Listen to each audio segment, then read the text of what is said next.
Hello everyone. I'm sorry this video is later than usual. I haven't been feeling my very best, so here goes. Today, or from this week, we'll be starting topic 2, which is comparatively a smaller topic, but we'll learn about volume and mass fractions, elastic moduli, different kinds of strengths, ultimate strengths, etc. So before we go here, let's do a quick recap of what we learned so far. So we learned about compliance matrices, or compliance matrix S, stiffness matrix C, but then that was for an orthotropic material, which was 6x6, if you remember. And then we said, okay, laminas are sufficiently thin as long as there is no external loads on the surface itself, then we can reasonably do this assumption of plane stress, which helps us to basically reduce it to a 2D case, and thus 3x3 matrices. So again, S was still S, it was a reduced compliance matrix. Q was the reduced stiffness matrix, right? So you only had sigma x, sigma y, or in this case, this is very bad. I should not say sigma x and sigma y. This is a sigma 1, sigma 2, and tau 1, 2. If you have a lamina with fibers running across the matrix, then along the fiber is direction 1, and perpendicular to the fiber is direction 2. Right, similar to x and y. And then similar to this, or corresponding to this, you had 3 strains, epsilon 1 and epsilon 2, which are your normal strains, and then gamma 1, 2, which is your shear strain. And then we went and said, okay, what happens when the fibers are at a different angle? Let's say it's not always going to be at 0 degrees. What happens if it's rotated, and then now the rotated direction is 1 and perpendicular to that is 2? So you can still find sigma 1, sigma 2, and tau 1, 2, but what about my x and y? So 1 and 2 are local axis, x and y are global axis. So you had to use, for example, I want to get this right, but I think it was sigma 1, sigma 2, and tau 1, 2, which are your local stresses, was equal to transformation matrix into sigma x, sigma y, sigma z, I believe. Right? It could be this or T inverse. Refer to your textbook. So some kind of transformation matrix which contains your cosines and sines. Simply just like transforming your directions. That's all. So this applies to your strains also. But now when you have to talk about global, and when you're talking about different orientations, your S matrix and Q matrix also change when it's combined with the what am I talking about? To find epsilon x, epsilon y, and gamma xy, which are your global things. So then it is S bar, which is your transformed compliance matrix, which contains, if you go through your textbook, if you go through the slides, you will see that there's a transformation happening using Reuter's matrix, and then the orientation matrix. Using that, we get this relationship. Sorry, my bad. How do I get eraser? Pen. Okay. Sigma y, and then tau xy, right? And if you want the reverse, you have the reduced transformed stiffness matrix. So out of these, if you look at the matrices themselves in terms of the Young's moduli, for example, when you just had S11 was equal to 1 by E1, very simply, right? But when you start talking about global orientations, then you have EX, EY, because it's not an isotropic material. Depending on the direction, the properties are different. Ex Ey, and then similarly you have Poisson's ratio nu xy, and then additionally we saw shear coupling terms mx and my. Right, these are the engineering constants of a angled lamina. This is for an angled lamina, because if you apply normal stresses, you not only get normal strains, but you additionally have a shear strain. Similarly, if you apply shear stresses, you no longer just have shear strain, but you have normal strains. So there's a coupling going on between the different types of stresses and strains, and that relationship is gotten using mx and my. So from there we jump into it saying, okay, here we said S11 equal to 1 by E1, and for all the angled lamina problems, I asked you to look at the tables given in your textbook for all the E1, E2 values, which are for a graphite epoxy lamina, boron epoxy lamina. But boron and epoxy, for example, are two different materials. They have their own E values, right? So how do you combine them to get E1 for your boron epoxy lamina?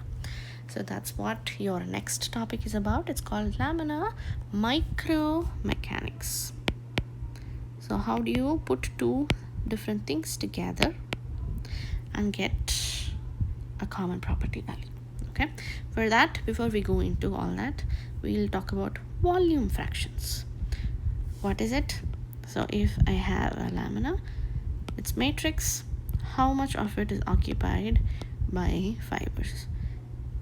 Is it 60%? Is it more like 40%? Right? So depending on how much fiber is there inside your matrix, the properties will be different. So that's what the volume fraction calculates. The lowercase vf, vc, c is for composite, f is for fiber, m is for matrix. The lowercase are all the actual volumes.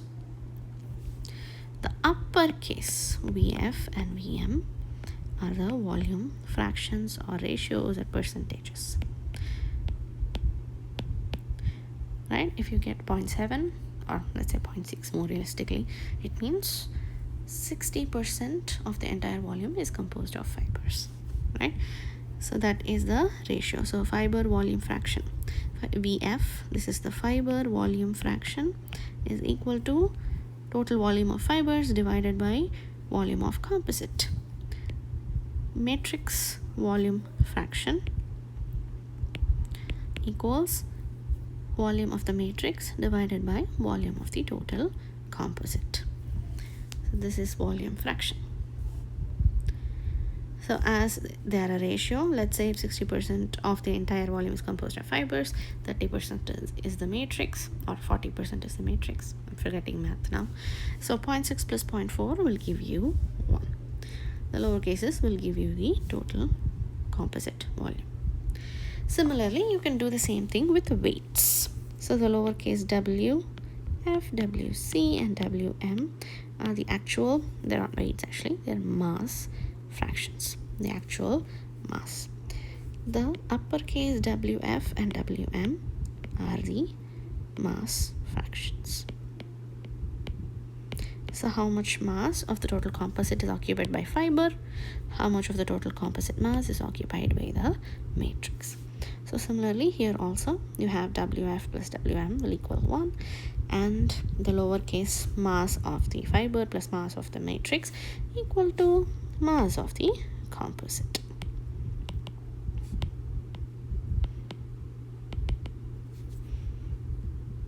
So then I know this looks like a lot, believe me, it's just saying mass equals density multiplied by volume.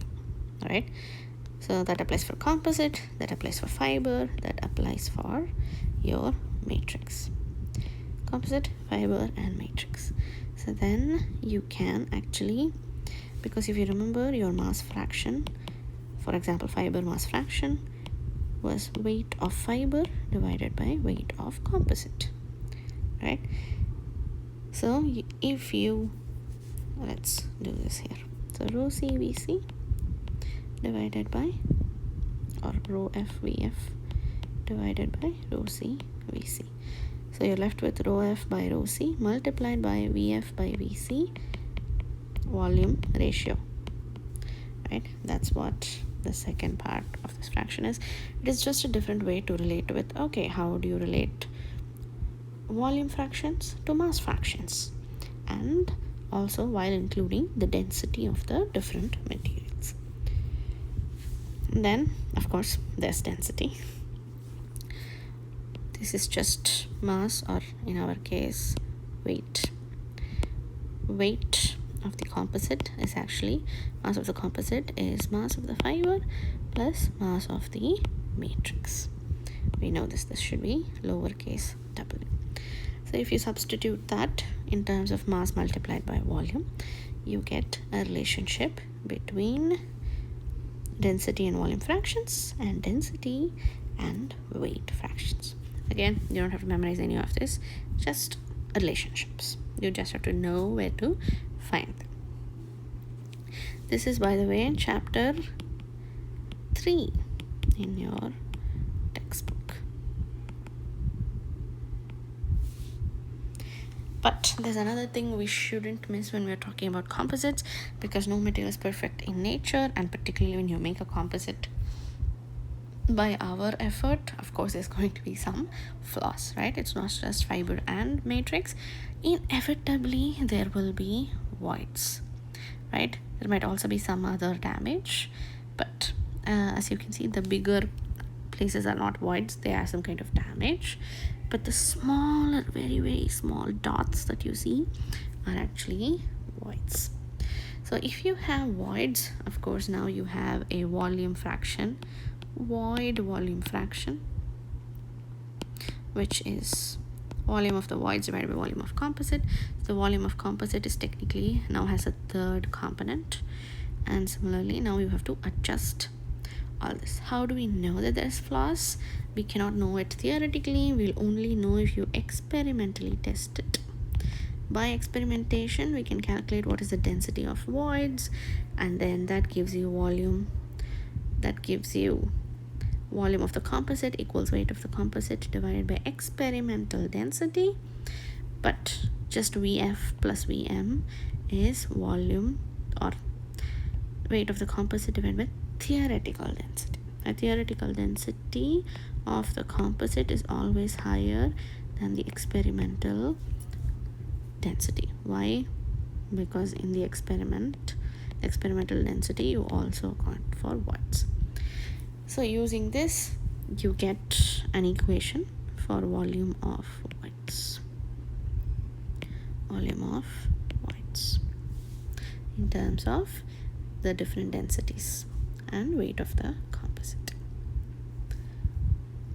So all this initial knowledge leads us to calculate, or how to calculate, the elastic moduli of unidirectional lamina. We always start with unidirectional lamina and then use it for finding out elastic moduli of angled lamina. So longitudinal elastic modulus E1, of course, in the direction of fiber, perpendicular to the fiber is the transverse direction. Transverse elastic modulus E2, and the relationship between strains lateral and longitudinal is Poisson's ratio, nu 1 2, and in plane shear modulus G 1 2.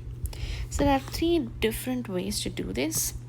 The first is the mechanics of materials approach, which is our solid mechanics, where we use different kinds of assumptions, simplification, mainly Hooke's law, because we then assume that it's only elastic behavior, right? We don't account for the permanent deformations. So that part we'll see in class. We'll see the 2 and 3 in this video. So 2 is semi-empirical models, 3 is elasticity. Elasticity models are the most elaborate. It accounts for everything. It doesn't assume anything, it accounts for the actual behavior. It uses 3D axis, x, y, z, instead of just simplifying it to an xy case, right? So it is the most elaborate of models, and thus very hard also. Of course you have some explanation in your textbook, we are not going to go into detail, but the semi-empirical models tries to bridge both of this. So what it does is uses the elasticity models, but then uses curve fitting to get a combination of simple math combined with some experimental data or empirical data just by observations. And so it uses curve fitting to simplify the elasticity based models. So it serves as a bridge between our solid mechanics approach and the very elaborate elasticity approach. So when I say empirical model, the Halpin and Tsai are two different people. They actually did a lot of research. When we go to topic 4, which is failure theories, we learn more about the Halpin-Tsai equations. But now we'll just see some of it. For E1 and U12, it's the same as mechanics of materials. Where the semi-empirical models change are when you calculate the perpendicular direction and the shear values. Transverse Young's modulus and in-plane shear modulus. So of course you see a number of symbols here. This symbol is eta and this symbol is Z. This is called a reinforcement factor. So you can see E2 by EM. So E2 is mostly governed by, or it is highly dependent on the matrix Young's modulus rather than the fiber Young's modulus. So you have a different formula here based on eta and Z and fiber volume fraction. So eta has, of course, you can simplify it into a different equation. So Z here is called as the reinforcing factor.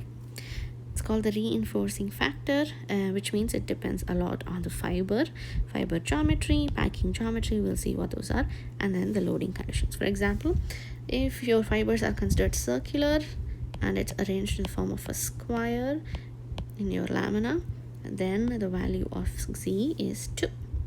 So this is the different possibilities of fiber. If you have circular fibers, it can be arranged either in a square array or hexagonal array. And then D and S are just the spacing and the diameter of the fiber. If you have rectangular fibers, then Z has a different value. It's equal to 2 times A by B. A and B are the dimensions of the fibers. So then, does eta have meaning? Yes, it is a way to know what kind of fiber or what kind of matrix is there. So if you look at the equation closely, depending on the fiber and matrix properties, if EF by EM equal to 1, then this whole thing becomes 0, which means it's a homogeneous medium, right? If it has the same Young's modulus, it's basically homogeneous. Normally we don't call a composite material homogeneous because the materials have different properties at different points in the body is what we assume. So then if EF by EM is infinity, which means if the matrix or let's say the fiber Young's modulus is infinitely more than the matrix, then eta becomes 1, which means the fibers are very rigid inclusions.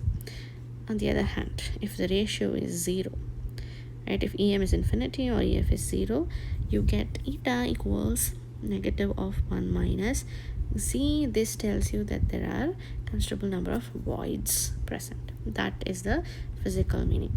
Do you have to remember all this? Not really. It's just a way to say there's different approaches to calculate the same thing. And as you go from solid mechanics upward, it's all more complicated. This is a middle ground, that's all. So these are the graphs that are relevant actually. So if you compare, this is a graph between fiber volume fraction and transverse Young's modulus E2. So you can see, this is the Halpin-Tsai equation. The circles are experimental values, and this is your solid mechanics approach. So you can see that the Halpin-Tsai equations comparatively match better with the experimental results. So similarly for why didn't I do this? I think I'm missing something in this equation. So in-plane shear modulus also has the same relationship. G12 is actually dependent a lot on the shear modulus of the matrix, not the fiber. So again, you have the same relationship between eta and M. I just want to make sure that I don't write out the wrong equation for. Let me just check. In plane shear modulus.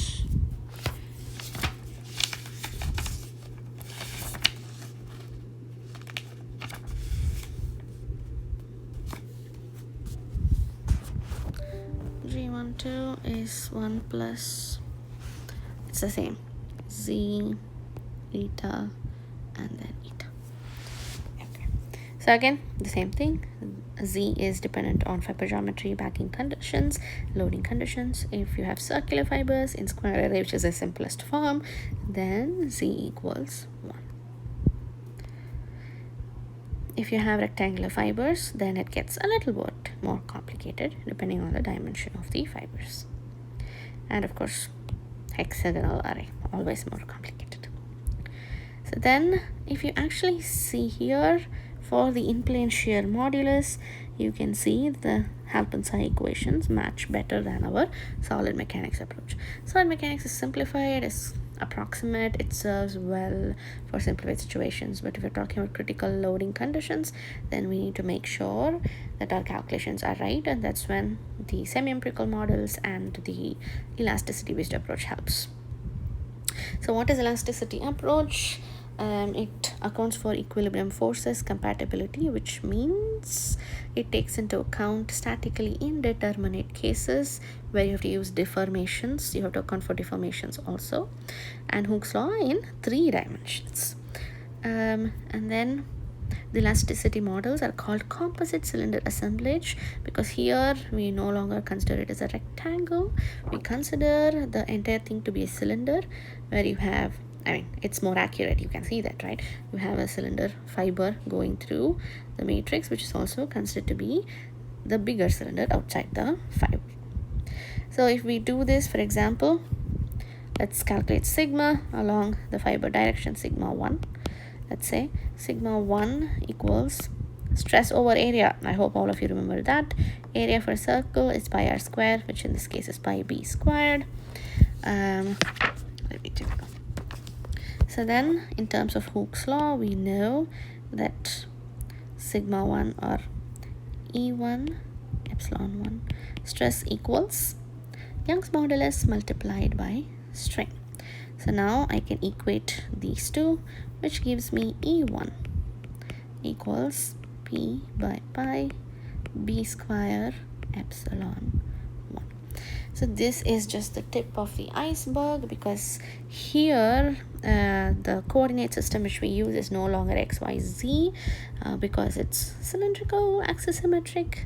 You have r, theta, and z, polar coordinates. If you start looking from, let's say, page 240 to about 30 pages, 270, it talks a lot about how the elasticity approach is used, how the equations, there's a lot of differential equations, differential calculus involved. So this is basically the simplest form of equations. This is for an isotropic material. You know it is because E is the same across everywhere. Poisson's ratio is the same across everywhere. So you can see that r, theta, z, and then you have differentials and fractions, even for this simple case, which means for a composite material, it will get more and more complex. And then, but why do we do such elaborate models? Because from the graphs, you can see that the elasticity solution is the best match for experimental data points. The semi-empirical model's Halpern-Tsai equation still does a good job. Solid mechanics is the worst, but still is simple enough for day-to-day activities. So with this video is done. In class, we will look at our favorite solid mechanics 2D Hooke's law based simplistic approach to figuring out E1, E2, Poisson's ratio nu12, and shear modulus G12. See you in class. Bye.